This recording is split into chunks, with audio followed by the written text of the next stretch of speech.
Friends, আমি তোমাদের junior miss India Anupriya Das. আমি আসাম থেকে। ভাবছো তো আমি কোথায় যাচ্ছি? আমি বজরংবলী পূজাতে যাচ্ছি। দেখো এখানে কত সুন্দর ডেকোরেশন করেছে লাইট দিয়ে, আমার তো অনেক ভালো লেগেছে।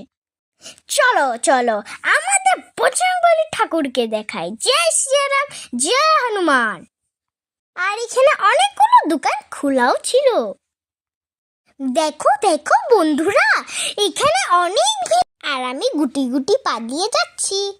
আর তো এই ঠাকুরের কাছে পৌঁছেই গেলাম। চলো চলো তোমাদেরকে দেখাই আমাদের হনুমান ঠাকুর। এই তো আমাদের বজরংবলী ঠাকুরের সামনে পৌঁছেই গেলাম।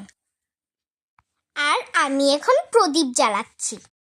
আমি প্রদীপ জ্বালানোর সময় ঠাকুরকে বলছিলাম, ঠাকুর সবাইকে ভালো রাখো আর তুমি নিজেও ভালো থাকো। সত্যি দেখো কি সুন্দর ঠাকুরটা। তারপরে ওখানে খিচুড়ি দেওয়া হচ্ছিল। আমি কি খাবো না তা কি হয়? অনেক টেস্টি হয়েছে খিচুড়িটা।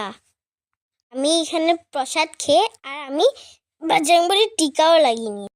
তারপরে এখানে এসে ফটো তুলে নিলাম। দেখো তো আমাকে এখানে পোস্ট যখন দিই তখন ভালো লাগেনি কি। Bye bye.